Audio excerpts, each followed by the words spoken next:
Magandang araw mga palangga. Sa araw na ito, ating kilalanin ang 7 philodendron na meron tayo dito ngayon.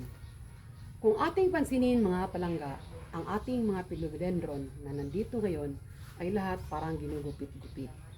Uunahin natin mga palangga, ilapit natin ang camera, itong tinatawag nating golden ceratum. Yan nakita. I-focus natin ang camera sa golden ceratum. Yan ang golden ceratum mga palangga. Ang kanyang kulay ay ang bagong sibol ay orange. Yan siya.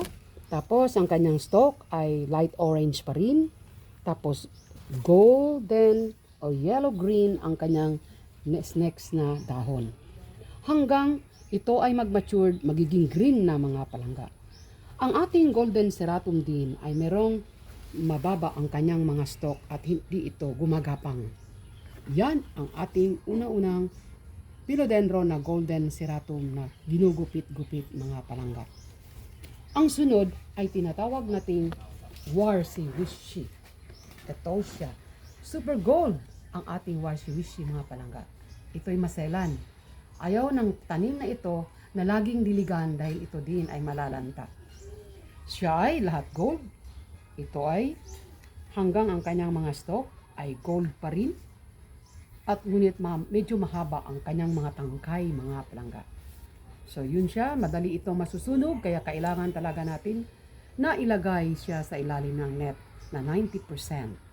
Ang sunod nating pag-usapan ay tinatawag nating Olympiad na napakalaki mga palangga.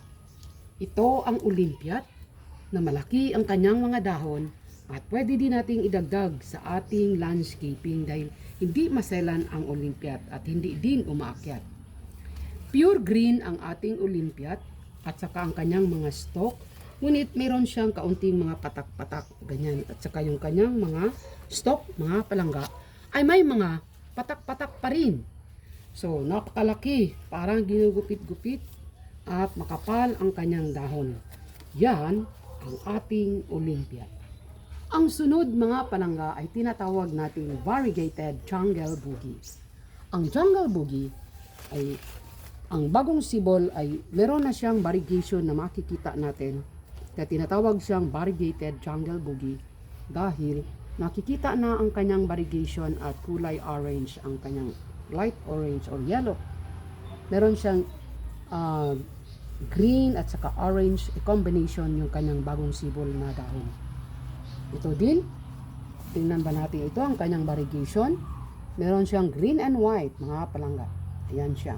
Medyo makapal na, medyo malaki na ang kanyang mga dahon. Yun siya. Medyo makapal din ang ating jungle boogie variegated mga palangga. Dalawa ang klase ng jungle boogie na meron tayo dito. Ang isa ay green lang mga palangga, ito siya. Makapal ang ating jungle boogie green. Yan siya. Makapal ang kanyang mga dahon. At pure green lahat including the stalk. Ngunit ang kanyang bagong sibol ay may orange. May kaunting pagka-orange ang kanyang bagong sibol na dahon.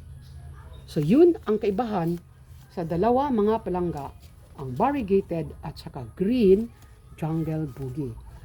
Maganda talaga ito na pwede natin itong idagdag sa ating mga koleksyon sa loob ng bahay. Ilalagay natin sa ating mga decoration dahil hindi din ito maselan. Kahit 2 beses lang natin sila ilabas upang makakuha naman ng init ng araw, okay lang sila sa loob ng bahay. Hindi ito delikado ang ating mga jungle boogie.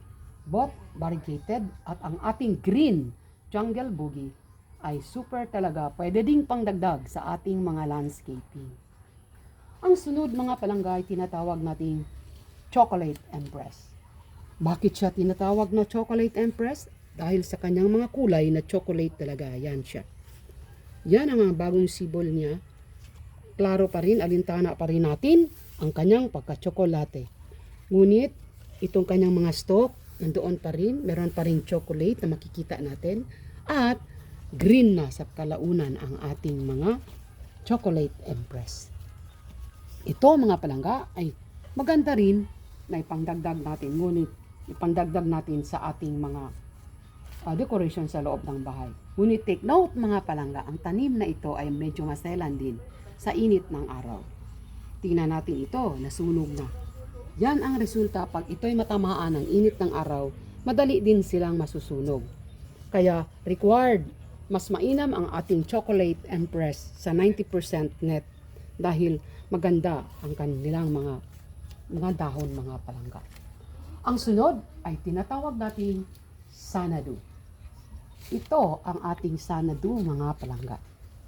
Ang ating sanadu ay napaka-cute ang mga dahon. Ngunit na makapal at maganda ang ating mga sanadu. Ito din ay mainam na ilagay sa loob ng bahay. Dahil hindi din ito, kahit hindi natin diligan ilang araw ay okay lang ang ating sanadu. Ready na rin ang ating sanadu na hatiin upang itanim na naman. Ready na ito, ngunit mas I prepare yung makapal ang kanyang dahon dahil nasa ganda ng kanilang mga dahon mga palangga. Tingnan natin ang mga likod ng dahon ng ating sanadu. Di ba siya maganda? Ayan o, i-focus natin. Meron siyang kaunting orange at yung mga lines niya ay napakaklaro mga palangga.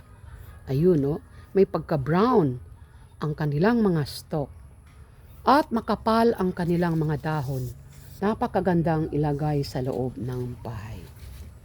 Ang last mga palangga ay tinatawag natin celum. Ito ang celum. Ang celum namin ay malaki pa, ngunit ang celum, ito ay lumalaki ng lubos. Pag ito ay ilagay natin sa lupa, at dagdag natin sa landscaping, ito ay lalaki ng sobra mga palangga.